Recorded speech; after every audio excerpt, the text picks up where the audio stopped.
এখন এখানে দিয়ে দিব পোলাওয়ের চাল।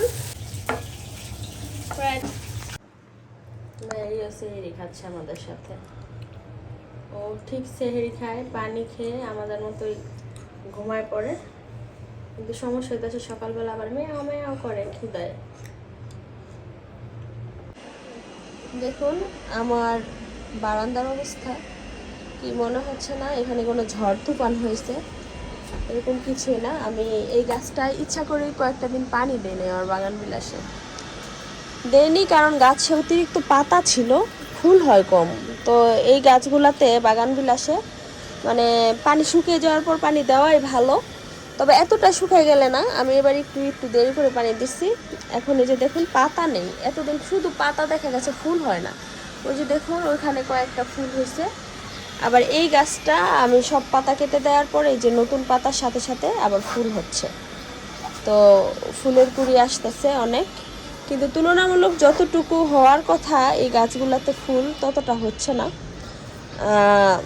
গাছে খাবারের কমের কারণে আর অনেকটা সময় অতিরিক্ত পানির কারণেও পাতা বেশি হয়, ফুল কম হয়। তো আমি সব পাতাগুলো গাছটা ঝাড়া দেওয়ার কারণে সব পাতা নিচে পড়ে গেছে, দেখেন কি অবস্থা, ঝরে পাতা একদম খালি গাছের। তো এগুলো আবার পরিষ্কার করা হবে পরে, আপাতত এইভাবেই থাকবে।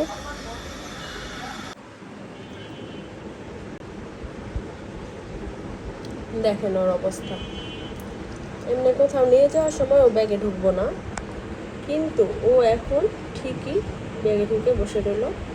বারান্দায় ব্যাগটা রাখছি, চেনটা খোলা, ও একটু পরপর এটার ভিতরে ঢুকবো আর ঘুমায় থাকবো।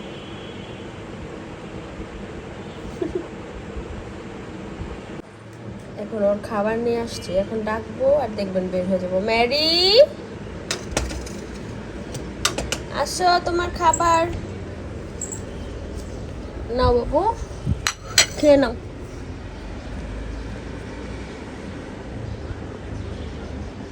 ম্যারি ক্ষুধা লাগছিল, ওর অনেক পছন্দ মুরগির কলিজা, ও এটা দিলে অনেক খুশি হয়ে যায়। খাও তুমি, আমি এখানে একটু খোলা রাখি, তুমি ভিতরে চলে এসো।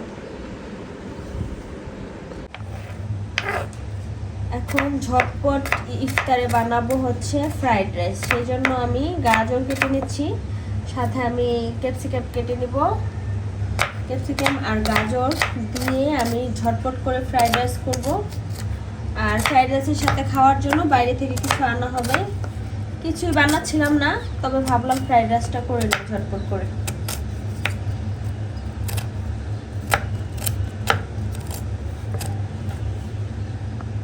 আবার ক্যাপসিকাম কেটে নিচ্ছি, একদম গুঁড়া গুঁড়া ছোট ছোট করে কাটতে হবে সব, টাইম নেই এই জন্য আমি তাড়াতাড়ি যেভাবে পারতেছি কাটতেছি। এখন আর বেশি করে কাটার টাইম নেই আমার, ছোট গুঁড়া গুঁড়া হইলেই চলবে। এখন এগুলাকে আমি কাটা হলে ধুয়ে নিব এবং সরাসরি আমি রান্নায় চলে যাব।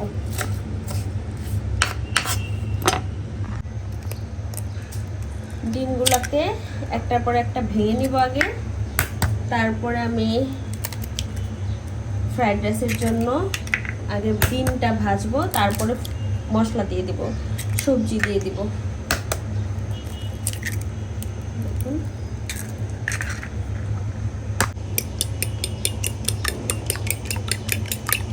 ভালো করে ডিমটাকে ফেটিয়ে নিব একদম ভালো মতো।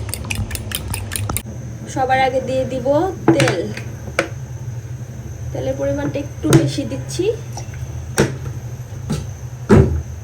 তারপরে ডিম দিয়ে দিচ্ছি। এখন ভালো মতো ডিমটাকে ভেঙে একদম গুঁড়া গুঁড়া করে ফেলবো।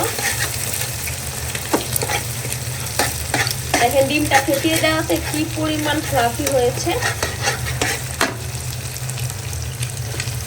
সবজিগুলা সব দিয়ে দিচ্ছি, দিয়ে দিব লবণ পরিমাণ মতো এবং ভালো মতো নেড়ে চেড়ে দিব।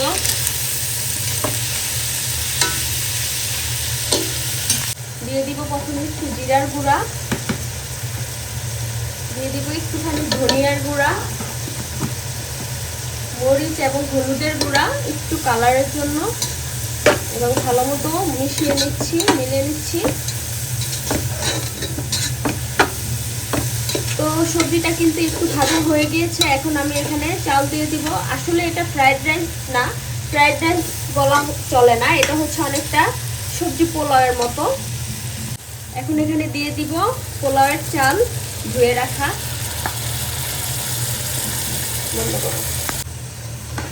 ভালো মতো নেড়ে চেড়ে পোলার চালের সাথে মিশিয়ে নিচ্ছি। এখন পোলা চালটা হওয়ার জন্য আমি দিয়ে দিব পরিমাণ মতো পানি, এবং এখানে আমি মরিচও দিয়েছি কিন্তু একদম ছোট করে কেটে সবজির সাইজে। এখানে পানি দিয়ে দিচ্ছি পরিমাণ মতো যাতে চালটা সিদ্ধ হয়ে যায়। এখানে চিকেন ফ্রাই করে নিব, সেজন্য কড়াই তেল দিয়ে দিলাম। বাসায় ফ্রোজেন চিকেন ফ্রাই তো রাখাই ছিল, ভাবলাম চিকেন ফ্রাইও করি। আবার এখানে আমি টমেটো সস, 1 চামচ চিনি, আর এখানে দিয়ে দিব সয়া সস। এতে ফ্রাইড রাইসের টেস্টটা অনেক বেশি ভালো হবে। এখানে চিকেন ফ্রাইগুলো একদম অল্প আছে এখন দিয়ে দিব, যেহেতু এগুলো একটু হালকা ঠান্ডা, সময় নাই, এই জন্য আমার এভাবে দিয়ে দিতে হচ্ছে।